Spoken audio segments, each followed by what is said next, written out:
If they do, they're gonna have to sit down.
I can't see him. He's good. I know what's going to happen. Everyone's going to raise their phone. and That's then what I'm they're going to gonna- yell.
we go.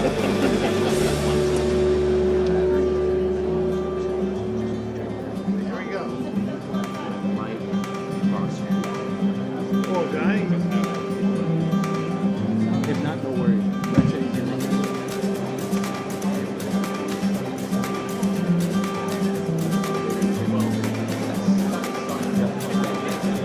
No worries.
We got the credentials in the parking lot. Valet.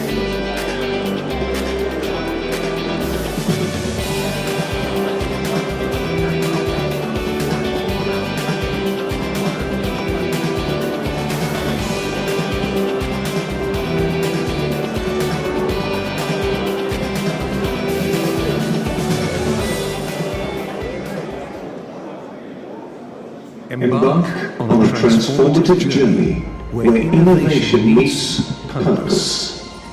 Our world is a complicated web of interconnections, geopolitical shifts, technological breakthroughs, and social transformations. As we navigate global complexities, we find pathways to resilience and sustainable growth. Artificial intelligence is redefining industries and reimagining the future. From robotics to data-driven solutions, AI is not just a tool, it's a revolution in motion.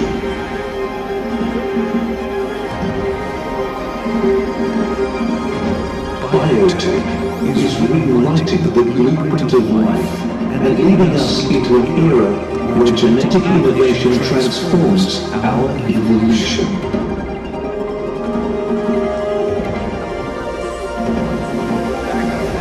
Sport is more than competition. It's a catalyst for vitality, unity, and well-being. The fusion of technology and athletics propels human performance beyond boundaries. From F1 tracks to soccer fields, innovation drives a bold new chapter in sportsmanship.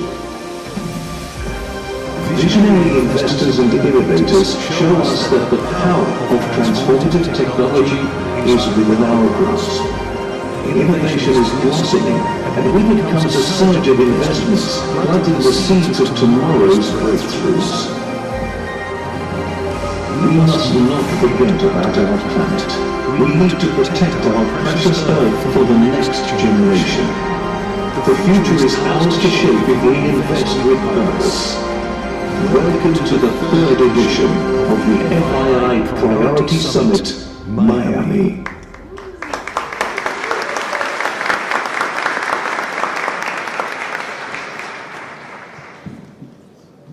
Good afternoon. Your Royal Highnesses, Your Excellencies, ladies and gentlemen, dear friends, welcome to the 3rd edition of the FII Priority Summit in Miami. This year, we're starting with an exceptional stage. It is my distinct honor to introduce a man who is the 45th and 47th President of the United States of America. This man is a visionary business person, a media icon, and a political leader, of course. His impact on the global stage has been profound. From transforming the real estate industry to reshaping economic and foreign policy, his leadership continues to spark dialogue and drive change. At the Future Investment Initiative Institute, we are committed to shaping a brighter, more sustainable future by fostering innovation and global collaboration. These are principles that align with the President's bold approach to leadership and economic growth. Please, ladies and gentlemen, join me in welcoming 45th and 47th President of the United States, Donald J. Trump.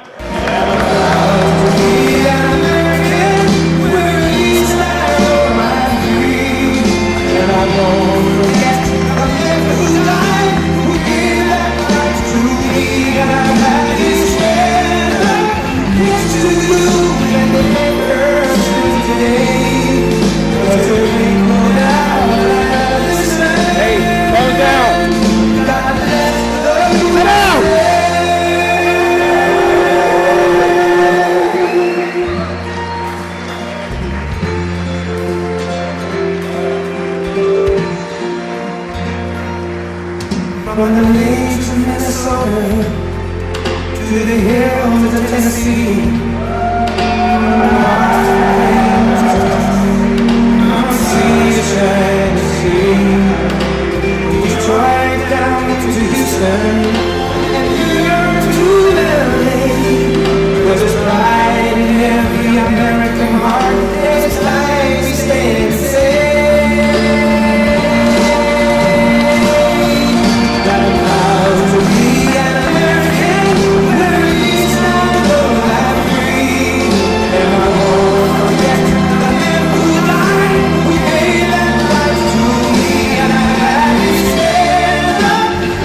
You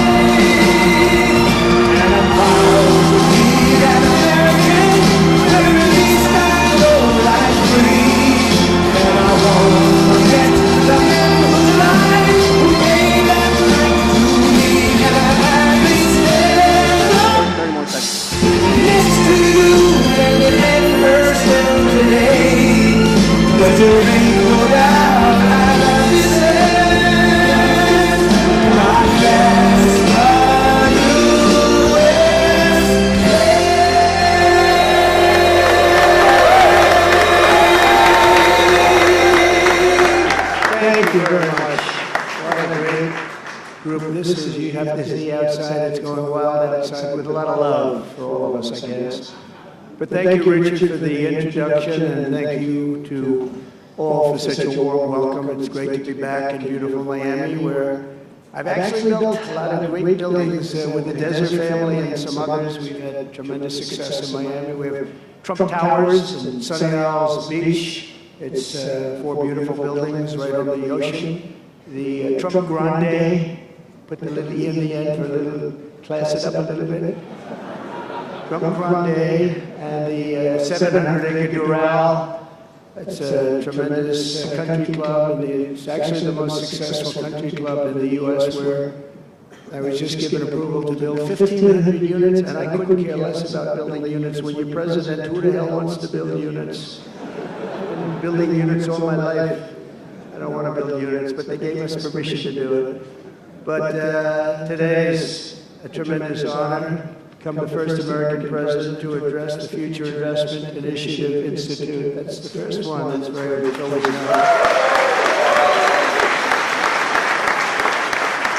And I want to thank Mayor of Miami, Francis Suarez, for being here. Thank you very much, Francis. Hi, Francis. And thank you for the endorsement when I ran. I was very appreciative. Along with the Mayor of Miami Beach, Stephen Miner. Stephen, thank you very much. Thank you. Thank you, Stephen. Thank you very much. And numerous American business leaders, some of the biggest business leaders actually anywhere in the world, and many distinguished guests from the Middle East, and in particular the Kingdom of Saudi Arabia, a special place with special leaders.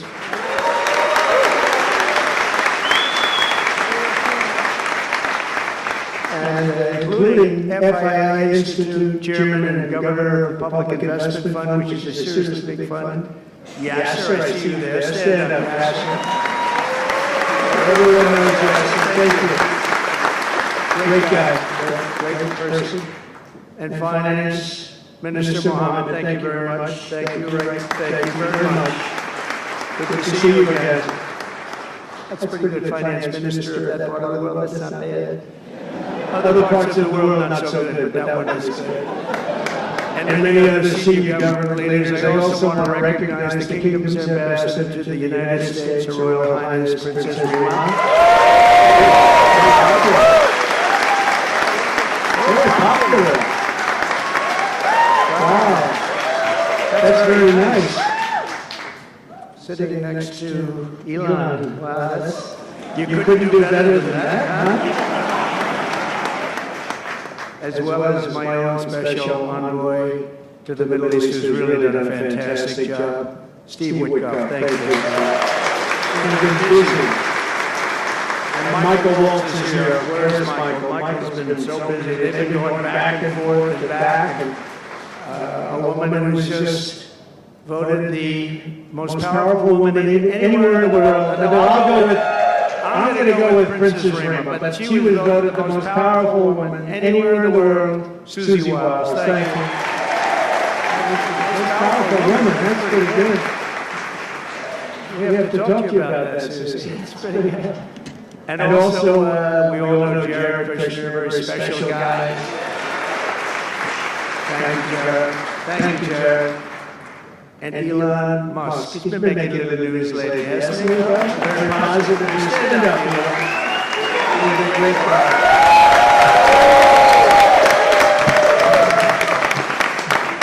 We did a little show last night. I heard they got very good ratings too, by the way. Hannity. Sean Hannity was fantastic. A fantastic man, a fantastic guy. And he did a show. And it was great being on the show with you last night. I come today with a simple message for business leaders from all across the nation and all around the world. If you want to build the future, push boundaries, unleash breakthroughs, transform industries, and make a fortune, because you want to make a fortune. Most of you have already made a fortune, I don't want to say it. There's no better place on earth than the current and future United States of America under a certain president named Donald J. Trump. I think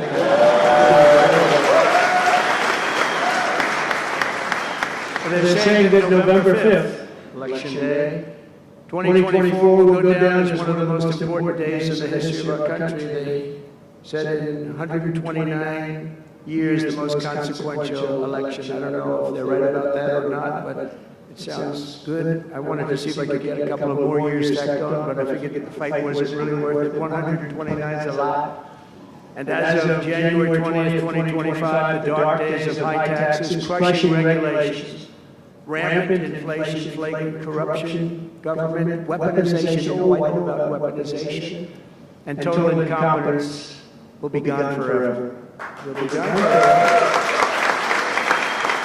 Because the United States is back and open for business, and the golden age of America has officially begun. You see it happening. Since my election, America's economic engines have come roaring back to life in just a very short period of time. Think of it, from November 5th, the progress that's been made has been amazing. The NASDAQ is up nearly 10% in just a few months, and that's a lot. The Dow Jones Industrial Average is up 2,200 points, and Bitcoin is set multiple all-time record highs because everyone knows that I'm committed to making America the crypto capital. We want to stay at the forefront of everything. One of them is crypto, and Miami seems to be the center of the action, come to think of it, and maybe it'll stay there. Business optimism skyrocketed 42 points. Think of that in a single month, the most in history by far. That's the biggest increase in history by not even close. The ISM index of manufacturing activity surged into positive territory for the first time in many years. Amazing. And it was just announced, this is an interesting one, I didn't realize it was that bad for so long, but it was just announced by one of the nation's most historically accurate and respected pollsters, Rasmussen, that the number of Americans who believe our country is on the right track now exceeds those who think it's heading in the wrong direction for the first time in 20 years. Can you believe that? 20 years. And this is really a seismic 27-point swing from just before the election. That's, nobody's ever seen anything like that one, yes, sir. I want to tell you. That's a big one. The best and most successful business leaders on earth are now racing to invest in the United States. Since November, DeMac has announced plans to invest $40 billion in the U.S., creating at least 10,000 jobs. SoftBank has announced investments of between $100 and $200 billion, creating at least 100,000 American jobs.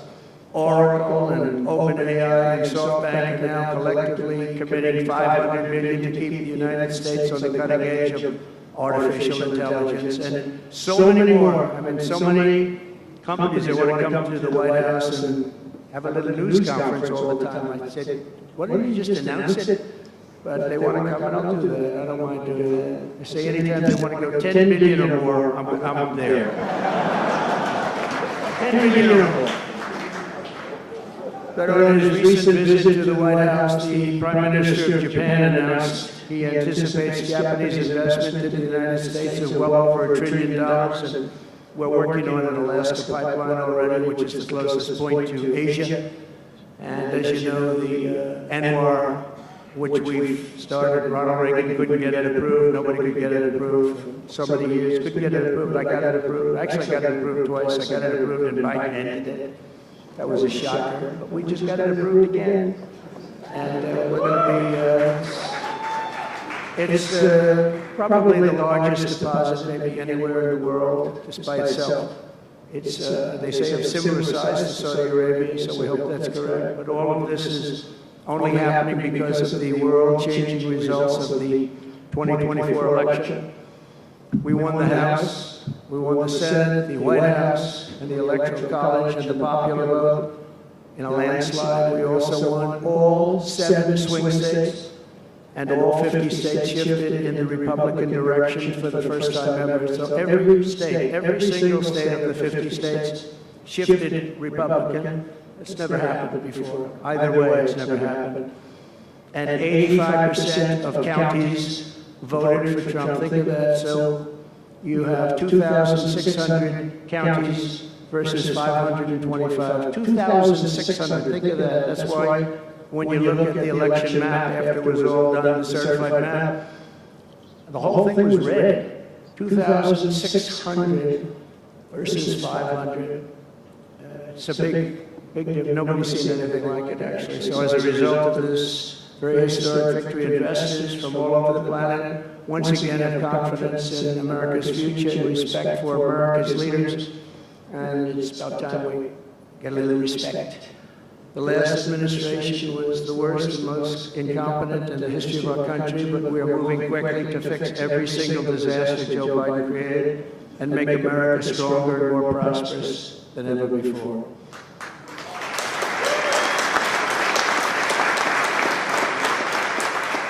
Our first and most urgent mission is to remove the criminals that Biden allowed into our country with the ridiculous and very dangerous open borders policy. They came from all over the world.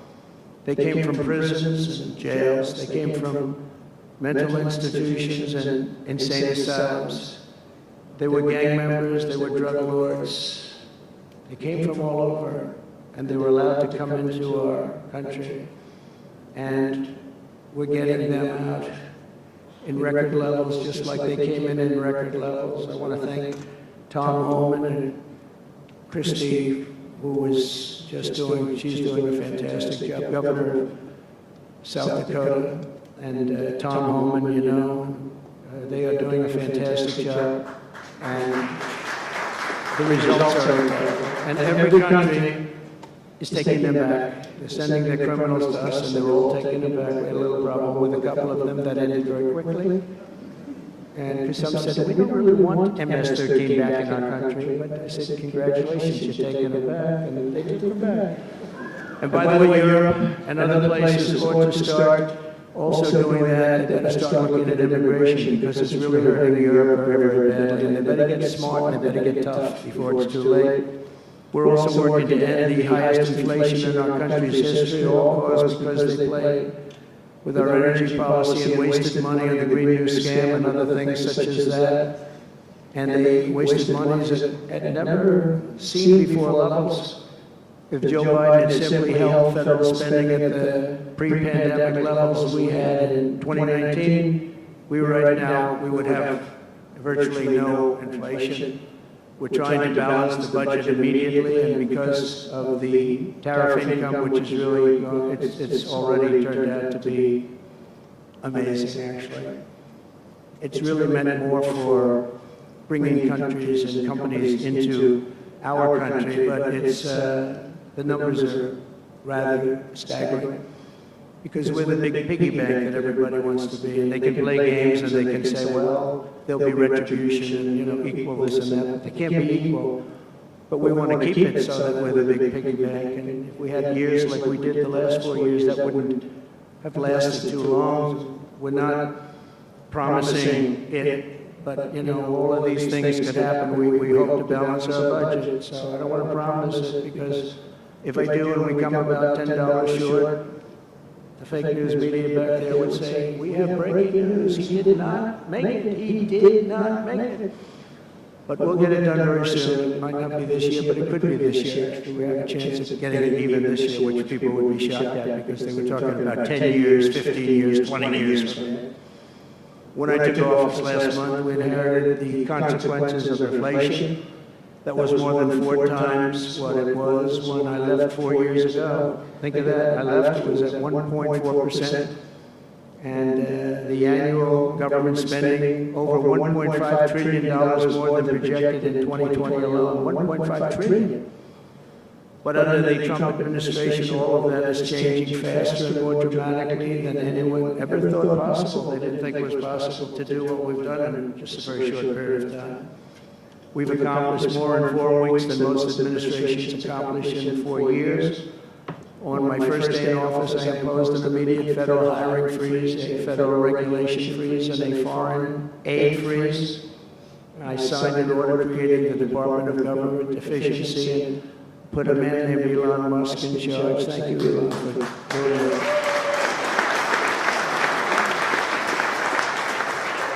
He's doing a great job. You could have seen him last night. He's really, you know, he's a very committed person. He's a very serious person.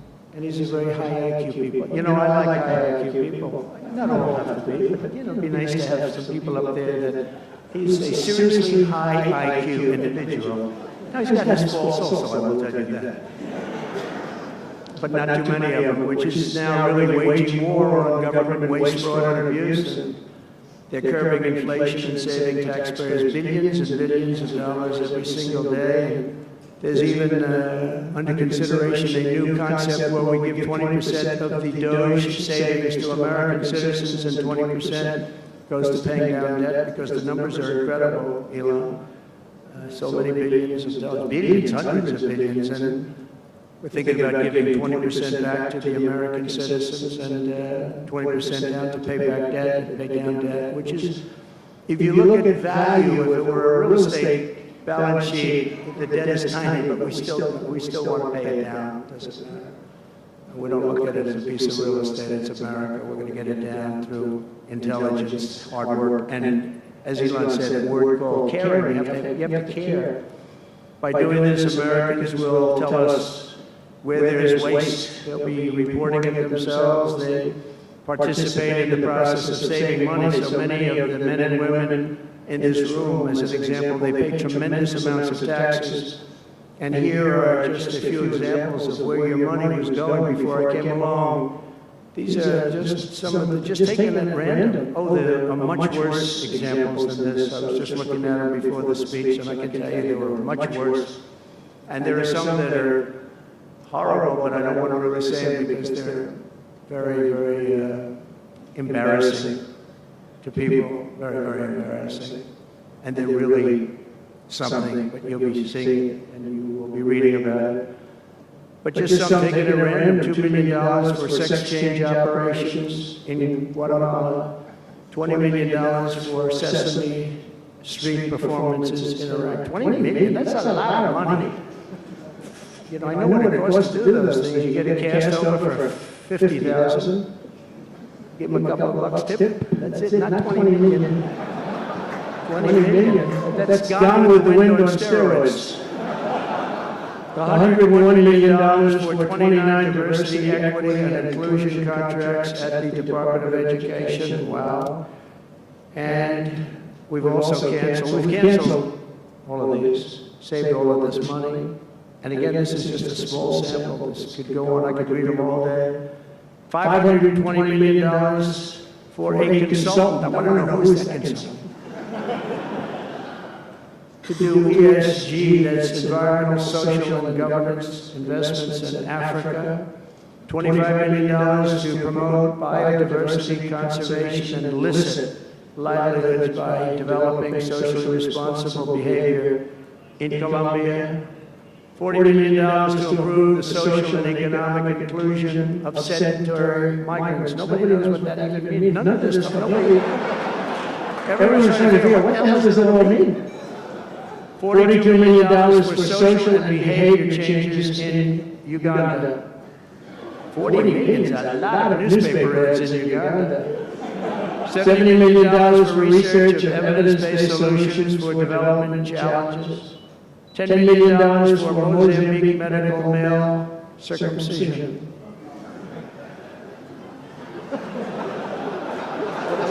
What does that mean? $2.3 million for strengthening independent voices in Cambodia. $14 million for improving public procurement in Serbia. $486 million to the Consortium for Elections and Political Process Strengthening, including $22 million for inclusion and inclusive participatory political process in Moldova. And $21 million for voter turnout in India. What do we need to spend $21 million for voter turnout in India? Wow, $21 million. I guess they were trying to get somebody else elected. Well, we ought to tell the Indian government, because when we hear that Russia spent about $2 in our country, it was a big deal. Right? They took some internet ads for $2,000. This is a total breakthrough. $21 million for India elections. $29 million to strengthen the political landscape in Bangladesh. $20 million for fiscal federalism and $19 million in addition to the $21 million for biodiversity conversion in Nepal, $1.5 million for voter confidence in Liberia. We need voter confidence too when you read this list. $14 million for social cohesion in Mali, $2.5 million for inclusive democracies in South Africa, $47 million for improving learning outcomes in Asia. Asia's doing very well. We don't need to give them money. And in another program, $50 million plus another $50 million for condoms for Hamas. You know? $100 million for condoms. Condoms. Does everybody know what a condom is? For Hamas. $100 million. And these are just some, I could read this list all day long, I just don't want to bore you. But these are just some, and not nearly as bad as others. And some are just, I just don't want to say them because they're too incendiary. We're also finding tremendous abuse, waste, and fraud in Social Security. Social Security is what's happening there is going to be one of the great potential scandals in history. On the program, there are over 4.7 million Social Security numbers for people from 100 years old to 109. Think of that. Now, over 100, there are a lot of people that make it. Hopefully, most of the people in this room will make it. But historically, you don't have thousands and thousands of people.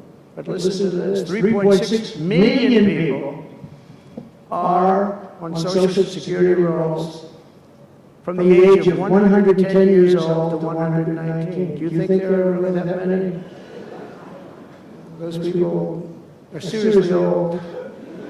But it gets worse. 3.47 million. 3.47 million people are on Social Security from the age of 120 years old to 129 years old.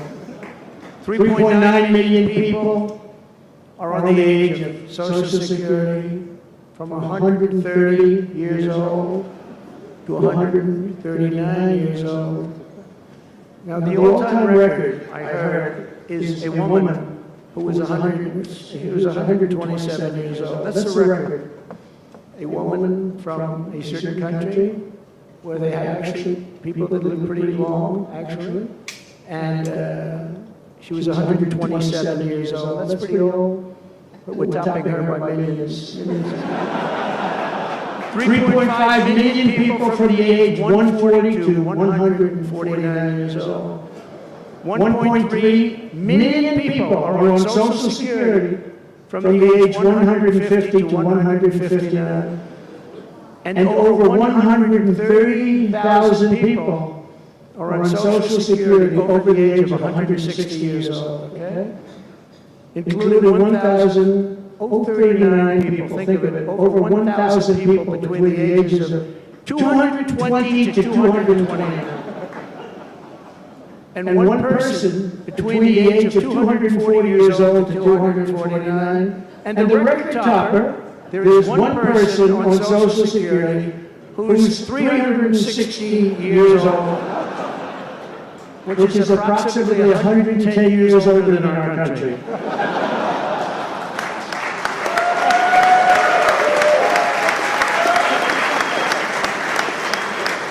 So what we're trying to find out, and what we will find out, is are people being paid from all of these, you know, somebody pocketing 10,000 here, 10,000 there, what's going on? So we'll find that out pretty easily because we have a lot of computer geniuses. I said to Elon, who are these people that are doing this, the Doge people?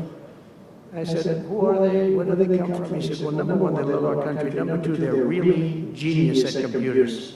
So nobody's going to fool them. When they go in, they see some bureaucrat that's scamming the country, and they try and talk about, you know, certain computer language. These people say, no, it doesn't work that way. These are people that have a natural ability as you know, brilliant computer people. It was very interesting when he told me that. I said, that's what you need today.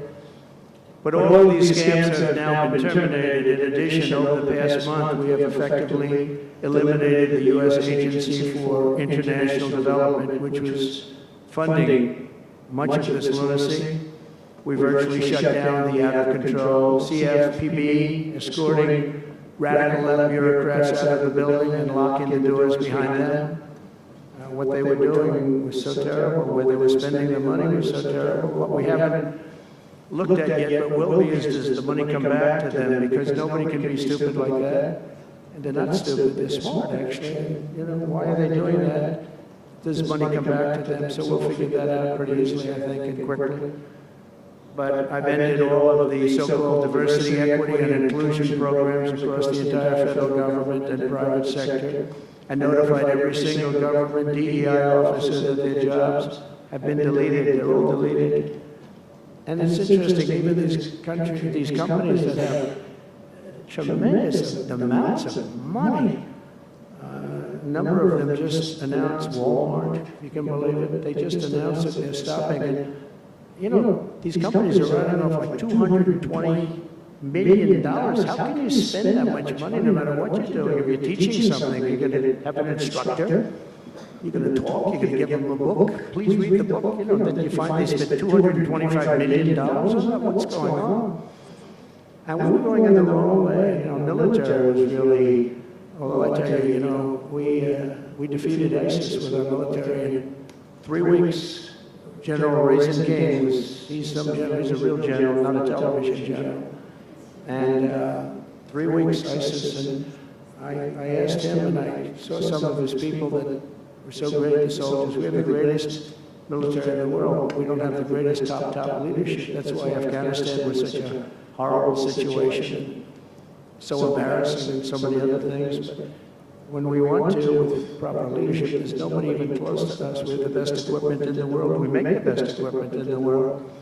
But we have the best military. You know, we never fight to win. We fight to just keep it going forever.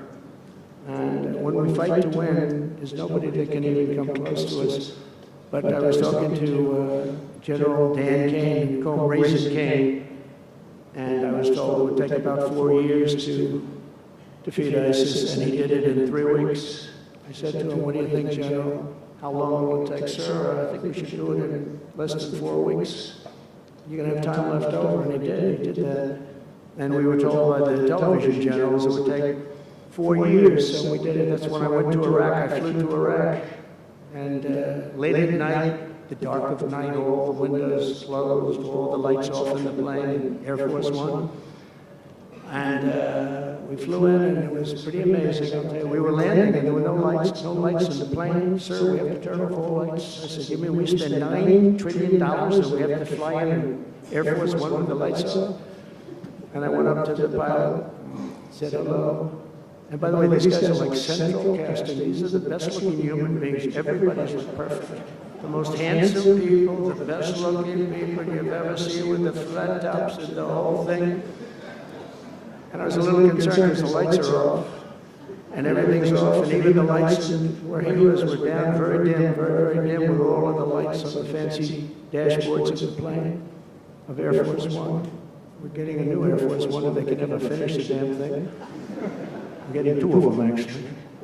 But we may have to go a different route because it's taken them a long time. We're going to get military that's going to start building. We're going to get people to start building properly again in our country because they don't build properly. This is going. But we're up there, and I'm looking at these people, and again, I say they look like Tom Cruise, but better. Stronger, tougher. And I like Tom Cruise, but these are better. And they said, are we okay, Captain? Yes, sir, we're fine. But I'm looking at it, I don't see any lights, and we're landing. And I'm used to that. I like to sit with the pilots a lot and respect the pilots greatly. And we're up there, and we have the computer. I call it the computer voice, where it goes 1,900, 800. It's feet. Your feet above ground, so that means you're very low. And I'm looking out, and my eyes are pretty good. I don't see any lights. And the computer goes out. Sounds like an intelligent individual. It goes 1,000. We're 1,000 feet up. It's a 10-story building. There's a big plane. And then it goes 900, 800, 700. I said, Captain, we don't see any lights. Is everything? Yes, sir. Everything's fine, sir. We'll be landing in 3 minutes. And then it goes like 600, 500. Captain, we okay? And then he goes 400, 300, 200, and I'm saying, man, there's nothing out there. And then he goes, boom, perfect landing right on this thing. There are no lights on the runway. There's no, I don't know how the hell they do it, but I'm sure as hell that we had somebody that knows how to fly. But they didn't want to have any lights because they didn't want the enemy after spending, you know, years and trillions of dollars. We have to land with Air Force One with no lights on the runway. But they were incredible people. And then I got out of the plane and actually asked my people, you know, I said, excuse me, I was very brave sitting in that cockpit. Am I allowed to give myself the Congressional Medal of Honor? And they said, I don't think so, sir. I said, well, I thought that was extremely brave. But now here's the problem with saying a story like that when you're a kid. The press will say, President Donald Trump wanted to give himself the Congressional Medal of Honor. Headlines all over, fake news. We go with the fake news, but we're all wise. But it was something, and then I went down, and it was the same thing. I'm standing on the tub, and I look down, and there's these handsome people. Everybody's like from a movie set. Good-looking guys. I get down the stairs. What's your name? My name is Kane, sir. What's your first name? They call me Raisin. They say, wait a minute, your name is Raisin Kane? I love you. I've been looking for you for 5 years. You are the great. This is what I want. And there was a general next to him, there was a colonel, there was a drill sergeant, a master sergeant. They were all like people. I could make a movie right now and have the best looking people ever. And they were great. And then I went in and, sir, would you like to rest before the bed? No, I don't want to rest. I don't want to rest. I've been resting on the plane. Other than the last few moments, which were quite harrowing. And I said, I don't want to rest. He was thinking about Biden in advance, you know? Biden would have gone there, would have rested for days. And then they wouldn't have a meeting. He'd just go home. No, I said, I don't want to rest. I don't want to rest at all. I want to go. So we went into this like bunker. And we had a lot of very good, talented people. And that's what I asked them. I said, you know, I'm hearing it's going to take a long time. No, that's not right, sir. It's not going to take a long time. We'll have it done in 4 weeks. I said, how can you say 4 weeks when in Washington they said 4 years? He said, 4 weeks, sir. We'll hit them left, we'll hit them right, we'll hit them up the center, we'll hit them underground and overground, we'll knock the hell out of them, sir. And I said, why is it that they said so long? He said, because they wouldn't let us fight. And we're very far away. They want us to fight from this airport. We're very, very far away, sir. And they want us to fight here. We have many substations out, sub-airports, they call them, remote airports, where they build them in the sand. And we have many of them. I'd use them all, sir. And I would hit them so hard from so many different directions. I said, well, what do you think? He said, you just let me know. I called him back and I said, go ahead and do it. Are you sure you can do this, General? I said, yes, sir. And he did it actually in 3 weeks. It was over 100% of people that are really hurting the Middle East, hurting the world. And it was done. And we have, I'll tell you, we have the greatest military in the world, but you have to use the right people. But there's nothing like what they were able to do in that case and in other cases wherever I gave them something. It was done incredibly well, and you know many of the instances because it's been well reported. But we've also required, we have a country that's a great country, it's a strong country, but it's a country that's just now gaining its respect back to the levels that it should have never lost. We were being laughed at by the entire world, but we're not being laughed at anymore. But we've also required that all federal employees must once again show up to work. It's a new phenomenon, you know, since COVID. Show up to work in person like the rest of us. So, I mean, it doesn't work when you don't show up. And I see companies now are all going back to it. They're all going back. It's great. I watch some of the big business leaders saying we absolutely are going back. You can't work at home. They're not working. They're playing tennis, they're playing golf, or they have other jobs. But they're not working, or they're certainly not working hard. You could never build a company or a country with that. So we have a very strong policy, and if they don't show up to work, they get fired. And we're trying to make our government smaller but much stronger. and we have tremendous bureaucracy, but it's happening. A lot of people are leaving, and in some cases leaving with pretty good offers. You know, you pay 7 or 8 months and go out and find a job. Some of these people had jobs. They were actually working for us, but they also had other jobs. And those people, in theory, they had problems. I don't know if we're going to do anything about that. So we have other things to do, but they were working other jobs instead of working for us. So they were staying home working, but they were working other jobs, getting paid a lot of money, perhaps. We offered deferred resignation buyouts to all federal workers, resulting in more than 75,000 bureaucrats voluntarily surrendering their taxpayer-funded jobs. A lot of them are leaving because they don't want to be caught having a second job. Some are leaving because they didn't want to be in government any longer. And some are leaving because they didn't want to show up to work. They wanted to work outside of an office. And that's never going to work for anybody, including companies. Companies ought to get smart. You watch these companies where they do that, they start going bad. Nobody knows what's wrong with this company. We'll try getting the people back into the office where they can be cohesive and together. In less than a single month, the Department of Government Efficiency has already saved over 55, this is just a short period of time, $55 billion. And we're just getting started. That's nothing compared to the numbers that we're talking about. Right? We're ending trillions of dollars in waste.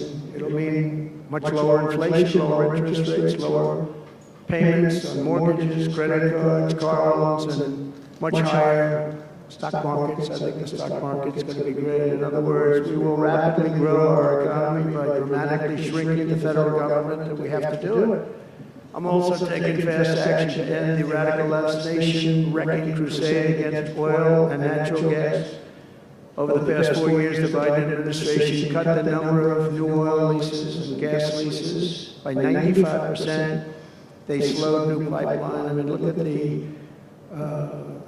anyone, Dakota Access, they wanted that one knocked out. The Keystone Pipeline, they wanted that one knocked out. They ended the Keystone. We got the Dakota Access done, but it wasn't easy after they tried to stop it. They slowed new oil and gas pipeline construction to virtually a halt. They shut down 38% of active oil and gas rigs in the United States, but they let the wind turbines go round and round and round. The wind doesn't blow, they got problems. They kill all the birds, they ruin the sightlines, they ruin the plains and the beautiful areas of our country, including the oceans, the lakes. They closed more than 50 power plants, all causing energy prices to skyrocket. You saw that happen. That's what caused inflation, pretty easy. These policies were so destructive that despite draining nearly 40% of U.S. strategic petroleum reserve, meant for emergencies, it was meant for emergencies. It wasn't meant for getting the price of gasoline down so that you can win an election. It didn't work for winning the election. Actually, there's so many people that are driving that it's a very small number. It just had a very small effect, but in the meantime, it takes it down. Now it's at the, we'll fill it up fast, but it's at the lowest level. When we made the transition, it was at the lowest level in history, ever recorded, the lowest level. Nobody's ever seen it that way. They put it all out because they thought they could keep gasoline prices down a little bit, just go past the election, and after that, they didn't care. And it didn't work because they didn't get elected, I got elected. But the price of gasoline still rose over 35%, and in some cases, at some periods, it was 100% and 125% during certain periods of time. Under the Trump administration, we have implemented a very different plan. You probably heard of it. It's called Drill, Baby, Drill. And we're doing that. The world runs on low-cost energy, and energy-producing nations like us have nothing to apologize for. We have more energy than any other nation in the world, and we're going to use it. And we're going to use it on AI plants. I was telling some of the people that came in, and they're very interested. Everybody's talking about AI. I hope you're right. I don't know, who knows. But Ilana, they're right. They're going all AI. They are all in for AI. The problem is, to do it, just in our country, you need twice the electricity just to open up and be the top of AI. You need twice the electricity that we have right now in the entire country. You take all the electricity you need more than twice. You need twice, you need double what we have right now just to fuel this new industry that's growing. I was amazed when I heard that number. They all said, how can we do this? Because, you know, in China and various other places, you can probably get it with the shake of a hand. But in our country, you can't, but now you can because we've declaring a national emergency in order to get fast approvals. And we're going to have, if you build a plant, you're able to build an electric generating facility right next to your plant. So you'll be making your own. You won't have to count on utilities. You won't have to count on an old grid that could fail, could get hit by something, bad things or good things. But you're not going to have to. You're not going to have to worry about grids. You're not going to have to build your plant and you'll build your essentially you become a utility in a way. You build your own electricity. If you want to build extra and put it out and get paid for that, you'll be able to do that. You can put it back into the grid, but you're going to be able to build with your plant a generating facility. And we're going to get you Lee Zell, head of the environment and environmental. The environmental group, various groups, and we've got them unified now, but we're going to get you very fast approvals. They'll be approved so fast, your head will spin, and we're going to get that whole industry started. We're going to be the head of it. We're leading right now. We have the greatest brain power. We're leading right now, and I expect that we're going to be leading by a lot, but we're going to get you the energy very, very quickly. That would be the one thing that everybody was concerned. How do we have that much electricity when Los Angeles has blackouts and brownouts right now? There's a lack of electricity, but we're going to get it at levels never seen before. I ended the ridiculous Green New scam, halting tens of billions of dollars of wasteful deficit spending, and I withdrew the United States from the unfair one-sided Paris Climate Accord, and I ended Joe Biden's insane electric vehicle mandate, because it was just insane. I repealed the last, and by the way, if you want to buy an electric car, it's great. If you want to buy a gasoline-driven car or a hybrid, it's great. Whatever the thing happens to be, I heard hydrogen's hot. The problem is when it's not, you're in deep trouble. Because when that sucker blows up, they don't find the body. So that's one that I said, you know what, let's take a pass on that one. They said it's good, but when it's bad, it's really bad. You find the bodies on trees on the side of a tree. I said, I think we'll pass on that one. Right? We're not going to want that one.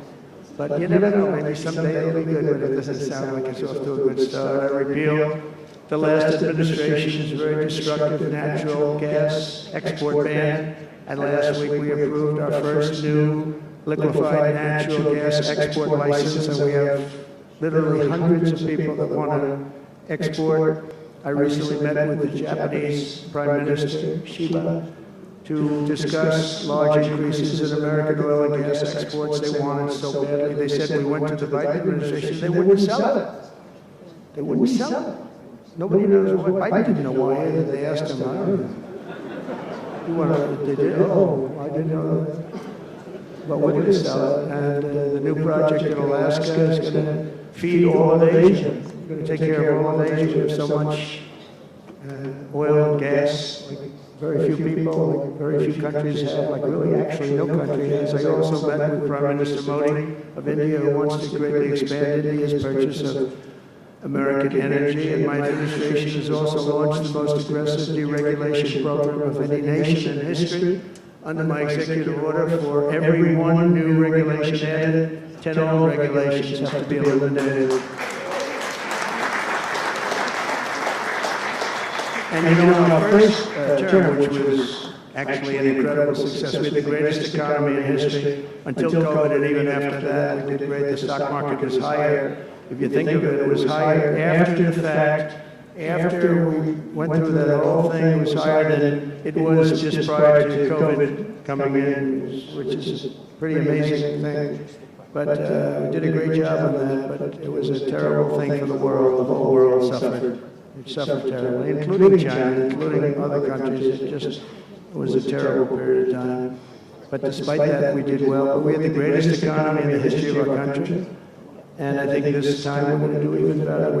We were artificially hurt by COVID. We had to focus on that instead of focusing on, but just prior to COVID coming in, there's never been anything like what we did, what we achieved.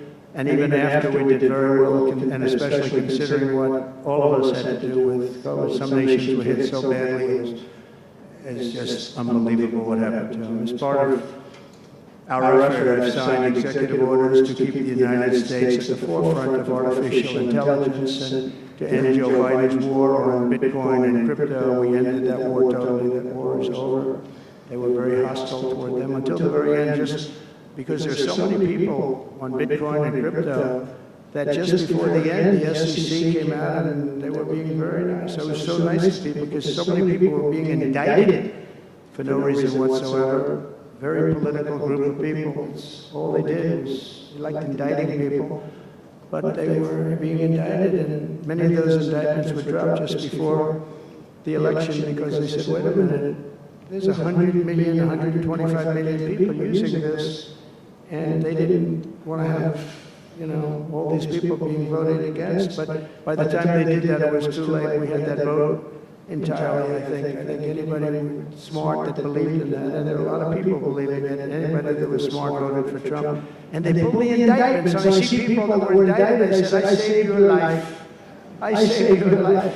Because if they thought that, they actually thought that I was doing this, they said, why is Trump doing it? Is he doing it for political reasons? I don't do anything for political reasons. I do what's right. I do it. I want to be in the forefront of every interest. So, I'll be working with the Republican Congress to pass the largest tax cuts in American history, and that includes, obviously, we have to extend the Trump tax cuts, which were, until now, the largest. We're going to dramatically cut taxes for families and for workers and for companies, including no tax on tips, and hopefully no tax on Social Security, and no tax on overtime. And that overtime one is a sleeper, because I think a lot of people are going to be spurred on to do a lot of extra work when they hear that. A lot of companies really like it, a lot of people really like it. The new Trump tax cuts will also include 100% expensing for new factory construction in the United States and anything else that you're going to buy with capital. If you buy something that is going to be good for our country, we're going to let you expense it, 1 year expense. And I did that the first time, and everybody said, can you go back to that? Now you still get, I guess, 40% or whatever, but, you know, pares down, but we're going to bring that right up to the top level. I think that had a lot to do with the success that I had during my first term. And we'll substantially cut taxes for all domestic producers of oil and gas and just about everything else that they produce.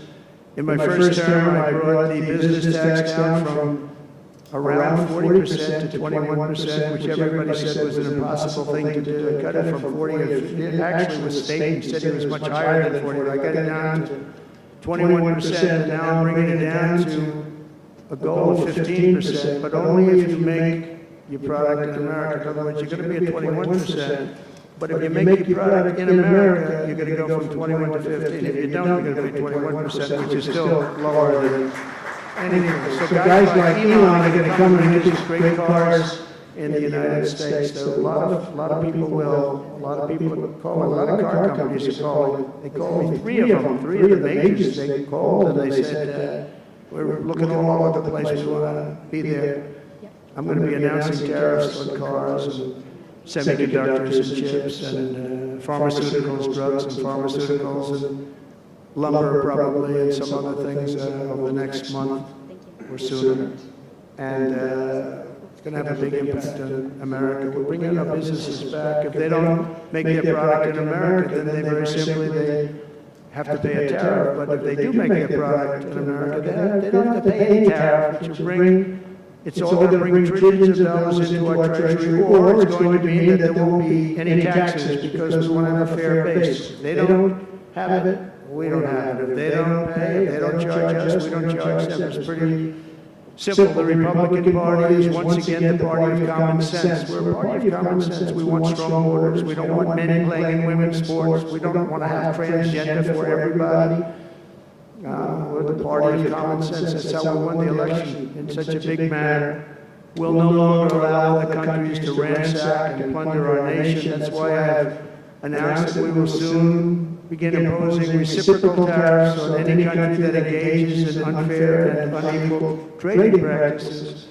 If they tariff us, as I said, we will tariff them at the exact same rate. So if a certain country, because some of these countries, even countries that I've already mentioned, are extremely aggressive with tariffs. Nobody knows that European Union, they have a VAT tax. It's devastating. It's very tough for people on the outside.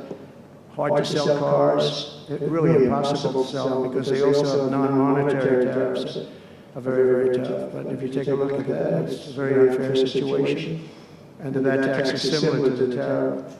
Around the world, I'm moving quickly to end wars, settle conflicts, and restore the planet to peace. I want peace, and I don't want to see everybody being killed. And you take a look at the death in the Middle East and the death that's taking place between Russia and Ukraine. It's been going on, and we're going to end it.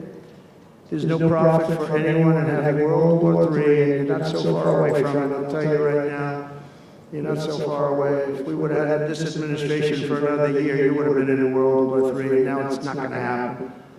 In the Middle East, I've restored my policy of maximum pressure on Iran, designed to bring peace. And we designated the Houthis a terrorist organization, destroying shipping lanes all over the place, making it very hard for people to get their product delivered, make it very difficult. We'll take care of that situation. And we've secured a ceasefire in Gaza. We're bringing in the hostages, and we're bringing them home to their families. Some of them are in pretty bad shape, I have to tell you. To end the horrible war in Ukraine, I've spoken with President Putin and President Zelensky, and our teams began negotiations this week in Saudi Arabia. I want to thank Saudi Arabia for that. That was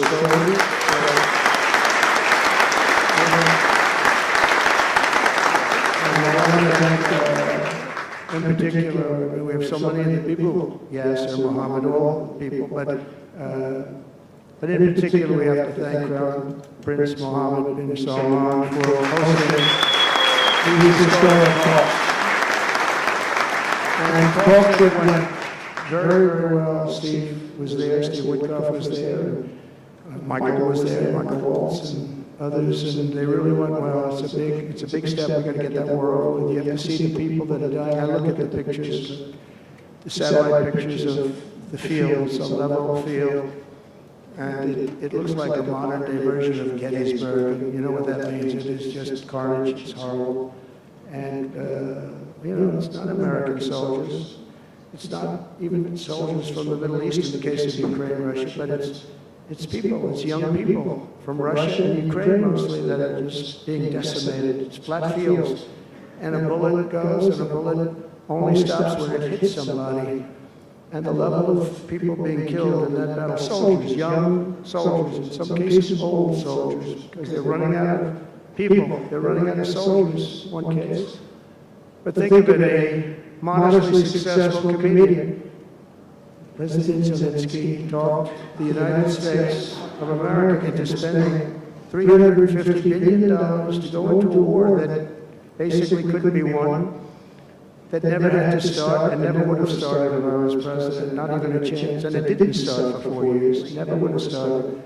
But a war that he, without the U.S. and Trump, will never be able to settle. They'll never settle that war without our involvement. That's why they did such a great job this weekend. That's why Saudi Arabia did such a great job this weekend in hosting.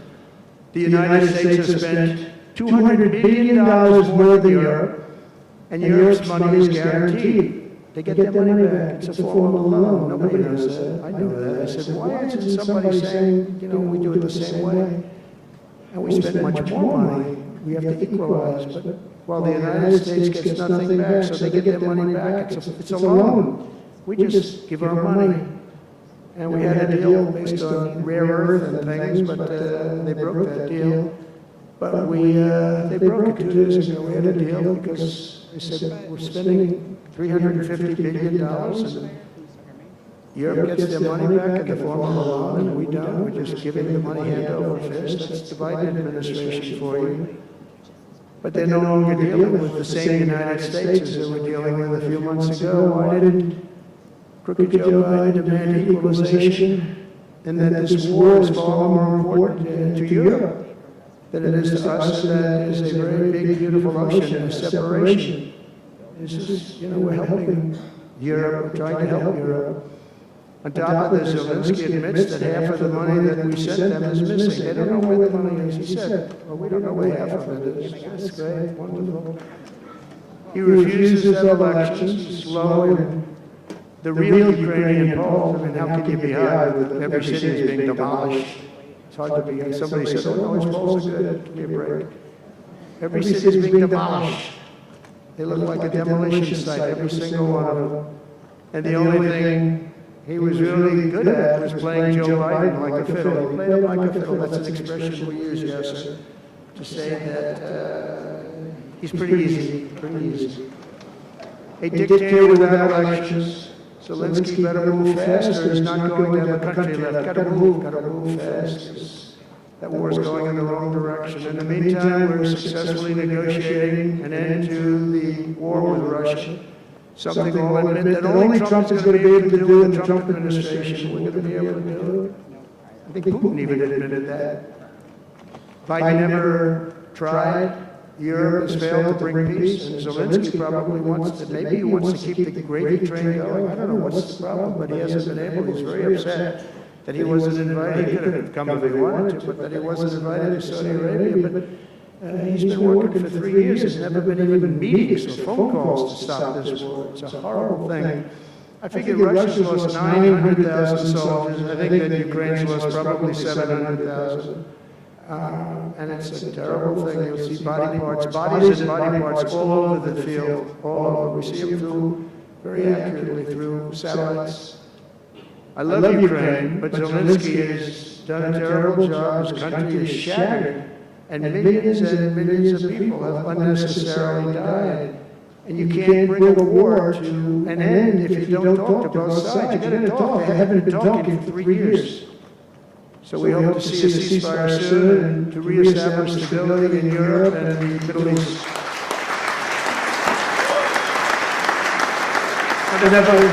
Thank you very much. As I've said before, it's my hope that my greatest legacy will be as a peacemaker and a unifier. That will be a great legacy.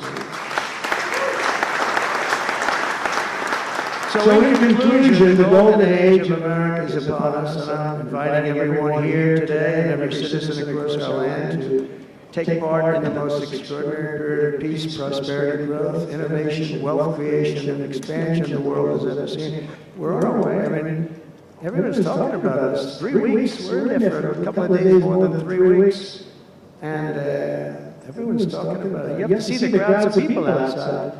It's pretty amazing what's happening. We're on the verge of soaring markets, surging incomes, booming production, groundbreaking technologies, thrilling discoveries, and a quantum leap in the quality of life. Absolutely a quantum leap. One day very soon our country will have the greatest economy in the history of the world because we once again have a president who puts America first, and we put America first, and your country should put your country first. But in the end, we want America first, and when it's all beautiful, which is going to be pretty soon, we want to help other countries, and you want to help other countries. But, you know, I tell your leaders, and some of the leaders are in this room right now, you got to put your country first, whether it's Saudi Arabia, whether it's somewhere else, you got to put your country first. But we're going to have plenty left over to help others also. As long as you invest in America, build in America, and hire in America, that means that I'm fighting for you, and I'm fighting very hard for you. Together we're going to make the United States of America bigger, better, bolder, richer, and greater than ever before. It's going to be stronger than ever before. We're going to be a peacemaker, a peacekeeper. We're going to stop people from these stupid, never-ending wars. We're not going to partake in them ourselves, but we'll be stronger and more powerful than anybody by far. And if it ever came to war, there is nobody that will be able to come close to us, but we don't think that's going to ever happen. So I want to thank you all very much. It's a great honor to be here, and I think somebody said they're going to ask questions, and I didn't say, gee, what other questions like Biden does. I say, just ask, it doesn't matter. You ask a question and I give an answer. So I think, Richard, you're going to come up and you're going to give me some questions. Thank you. Thank you. Thank you very much, Mr. President. We round of applause for the President of the United States of America. Thank you.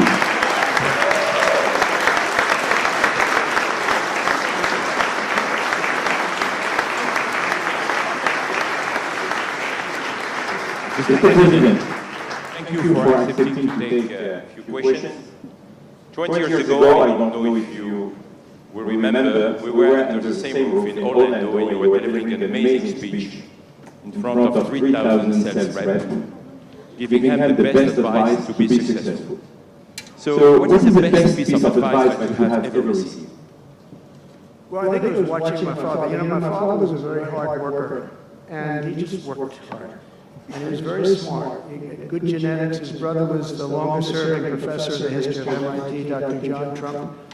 And my father was every bit as smart. But my father had to work. He was older, and he put his brother through school. In fact, he once said, boy, I put him through so much school. He had 3 different degrees. And they asked him to stay on at MIT, but my father was the same ilk. And I noticed that my father was a happy man. And what he did is he worked. He just worked all the time. He worked. And he loved it. And really, I think the best piece of advice I got from that is you have to love what you do. And if you love what you do, you're going to have a happy life. If you don't, I mean, I see so many people, they're in businesses that they don't want to be in. They're in businesses that, you know, they're bored in or they're not good at, they don't have a natural ability at it. There is such a thing as natural ability, whether it's sports or acting or anything else. I mean, some people have an ability for something, try and find that ability, but you have to love what you do. If you love what you do, you're going to be, at least you have a good chance of being successful. Mr. President, it's almost time for an early dinner. So if you are throwing a dinner party, and you can invite 3 fascinating guests, living or dead, who would you bring? Well, they're all sitting right in the front row. Yes, are you ready? Mohammed, are you ready? Steve, Rick, Carlton. We have history of the most important person, at least until the World Cup is over, is here. Johnny, stand up. He gave the United States the World Cup. Johnny, thank you very much. I didn't know you were here. That's very good. He's The king of soccer, that's not bad. And you've done a fantastic job. You know, but it's very interesting. When I was president, I got the World Cup, and I got all of the, you know, we have the 250 anniversary, so that fell in this administration. That's a big deal, 250 years. But we have all of these things happening, and I also got the Olympics. And I was called by the mayor of Los Angeles, sir, would you call up the Olympic Committee, because it was at that time President Obama will not take that phone call, and we're going to get the Olympics in Los Angeles. And by the way, they've recommitted to Los Angeles at a level that, you know, I was very worried about that. And they've, the opposite, you know, somebody could have said, well, we're going to do it someplace else. Until they have actually recommitted, they're going to make it bigger and better than ever. So I had the Olympics. So I got the Olympics, I got the World Cup, and I said, and the 250, but that one I didn't get. But it was there, it was in this term. And I ran an election, and we did fantastic in 2016. We did much better. Millions and millions, tens of millions, but millions and millions of votes better. And bad things happened, and I didn't get that one. And I said, you know, when I originally signed the Olympics, I said, I won't be able to even be president. And I got the Olympics, because if I didn't, when I spoke with the people, the organizing committee and the people in different parts of the world, they asked me to do it because the president wouldn't do it. I was president-elect, and I gave them a talk. I couldn't get them off the phone. They were starving for love. And the bottom line, they gave us the Olympics. And I said, you know, it's been said I won't be president. Then we had the election result, and now I'm president for the Olympics and for the World Cup. So I'm very happy about that, Johnny. Thank you very much.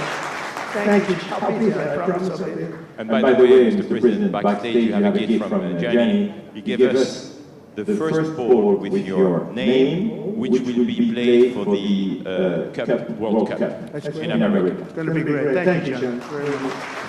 I doubt that any day you will take a sabbatical year, but if you could take a sabbatical year, Mr. President, what unconventional thing would you do?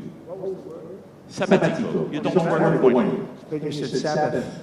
It's a big difference. It's almost the opposite when you think about it, right? I think what I do is, look, what I'm doing now is the most exciting job in the world. It's a hard job, not an easy job. It's a nasty job.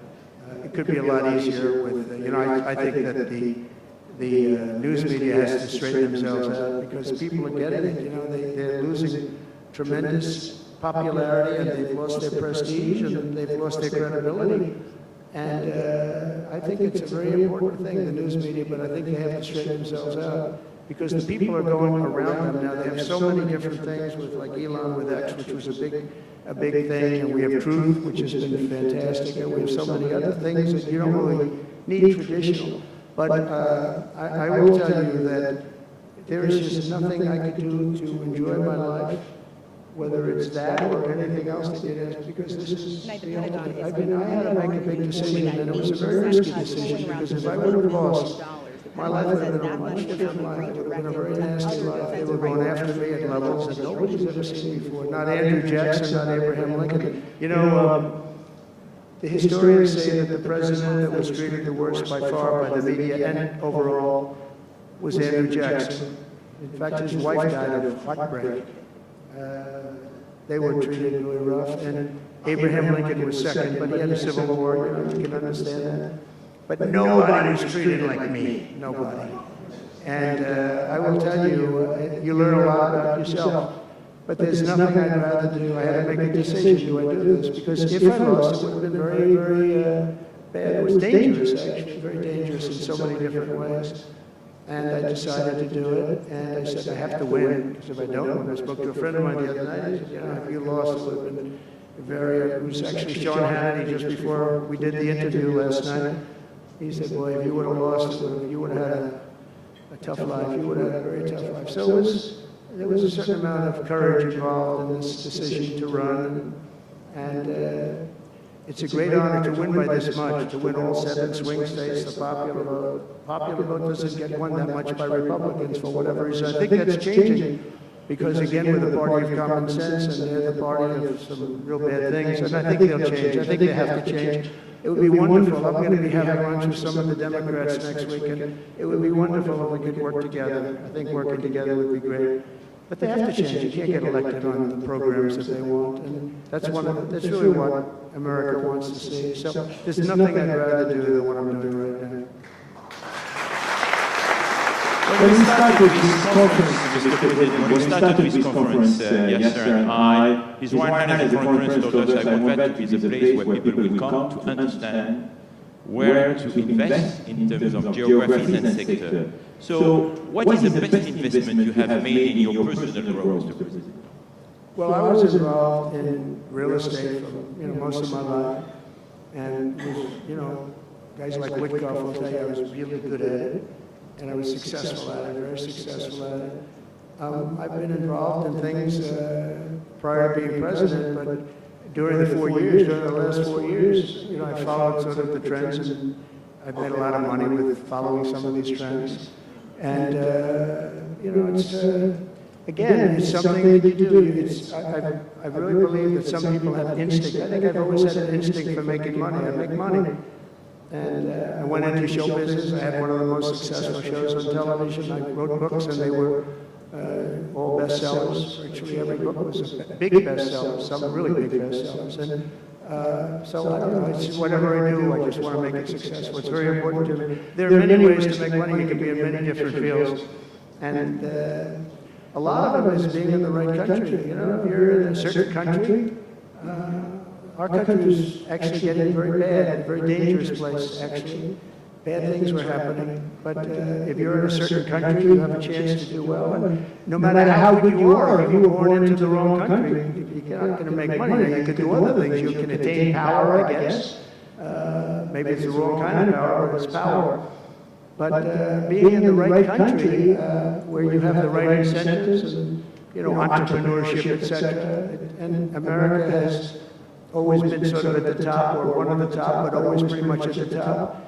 But it was losing that position, and I think losing it rapidly. This last administration, look, I don't want to be, I wish I could say, I wouldn't have run. If I thought Biden was doing a good job, if I thought they were, I wouldn't have run.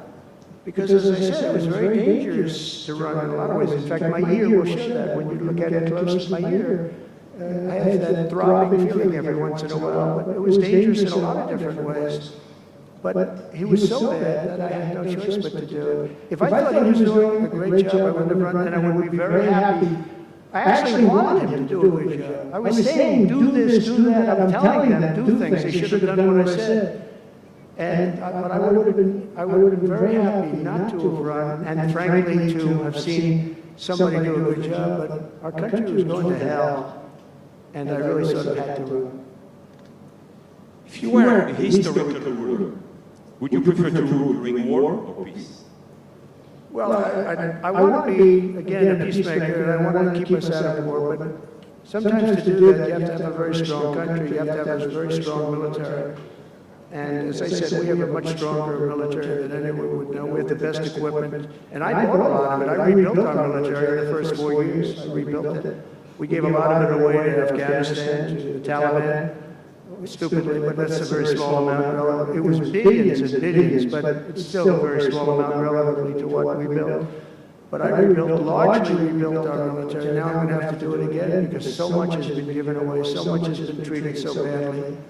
But to keep peace, you really have to, I have a thing, strength through, and I mean it, you really have it. You have strength and you need the strength, but it's really peace through strength because without the strength, it's going to be very hard to have peace because you're going to be taken over, bad things are going to happen. So you really want to have peace through strength, and that's where I've been. Having strength, having power in that sense to protect yourself and your people is a very important thing. Hopefully you don't have to use that power. I will tell you, I was dealing with President Putin very successfully on denuclearization. We were talking about it very seriously, and then COVID came and lots of things came, and we had also talked to China about it. Now, Russia and us have the biggest nuclear by far.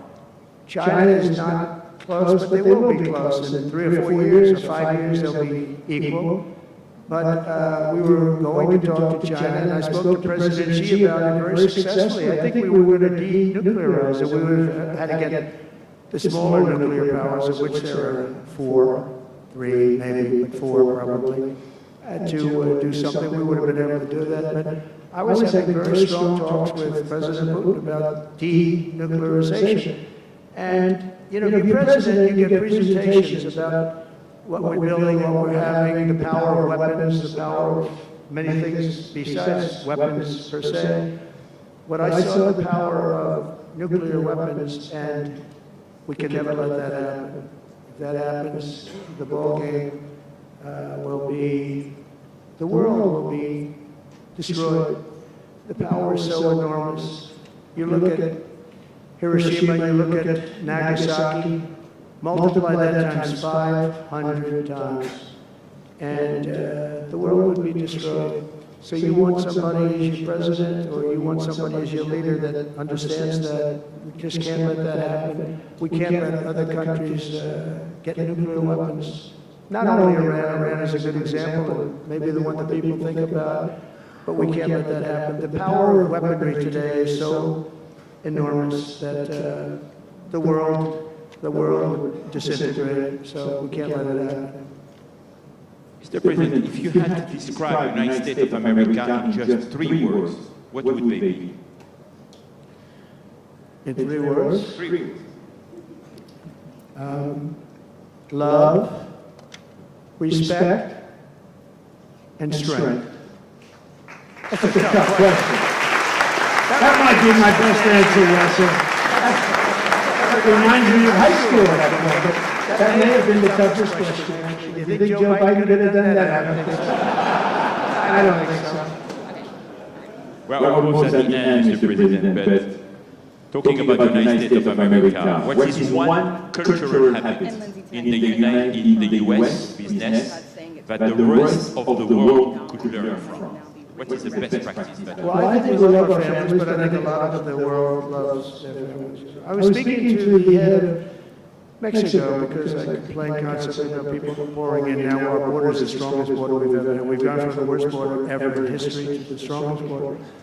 But I was speaking to the president of Mexico, a very wonderful woman actually, and I said, we were talking about drugs, you can't let people come through your country, come into the country. You know, it was not that nice, but they understood what I was saying. And she said something that really got me. She said, I said, you're not a big drug taking nation. And she said, no, we are not a consumer. And I said, a consumer, what are, you know, an interesting word, we're not a consumer nation, we're not a consumer of drugs. I said, what an interesting, and why is that? She said, well, we have very strong family values. I said, but we do too. We do too. We have very strong, our families are devastated by what's happening with fentanyl, and China will not be doing, we're going to make a deal with China, they were not letting that happen anymore. And I had a deal, by the way, before I left. I had a deal with President Xi where they were going to give the maximum penalty to anybody making fentanyl and sending it into the United States. And the maximum penalty is the death penalty, and it wouldn't stop. But when the election turned out to be a rigged election, but that's okay. When an election turned out to be, it was an election that shouldn't have happened. All the things that happened. I'll give you an example. We wouldn't have had October 7th, Israel attack. We wouldn't have had Ukraine and Russia fighting. We wouldn't have had inflation. We wouldn't have had all of these things that, you know, happened. But in speaking with her, she said about family values. I said, well, you're not really saying anything there because we have great families too. We have great family values. She said, plus we advertise a lot. I said, ooh, you mean you advertise about how bad drugs are? Yes, we do. We spend a lot of money on advertising. And I said, unbelievable. That was such a great conversation because we're going to spend hundreds of millions of dollars advertising how bad drugs are so that kids don't use them, that they chew up your brain, they destroy your teeth, your skin, your everything. And I thank you for that. You know, I make so many calls and I never learn anything from anybody. I know everything and I never learn anything from anybody. And I spoke to this woman, as soon as she said it, she didn't have to say exactly what, I said, exactly, what a great idea. And I think we're going to have, and I saw pieces of it, we're going to go in with $100 million and then another $100 million initially. But I saw some of the ads and they are really violent. I said, you have to make them strong. Your skin practically comes off after a period of time. You lose your hearing. You lose your teeth. It is terrible. And we show this happening to people. And I think we're going to, you know, we did very well with, we had blue ribbon committees headed up by the First Lady of the United States and a lot of other people that, you know, they have no idea the viciousness of these cartels and these people. And they're smart. I mean, they're very smart, tough people. Making a fortune, by the way, an absolute fortune. But we got it down 18%, which was a record. But 18% is not great when you think about it. I think we could get it down 50 or 55 or maybe even 60% with advertising. So she really gave me something. I was going to call her and tell her that she did, but now I don't have to call her because she's going to be seeing this right now. So to the President of Mexico, thank you very much, I appreciate it. But we're going to do a great advertising campaign saying how bad it is, how drugs are so bad for you. My last question, Mr. President. You have mentioned briefly in your speech about the legacy. What would you like your legacy to be, if you can tell us more about it? That I came into a country that was great, but is in trouble. And I made America great again, and I got it out of trouble, and people respect America now, and we were a country of peace, and we brought peace to the rest of the world. Thank you very much, Mr. President. Thank you very much, everyone.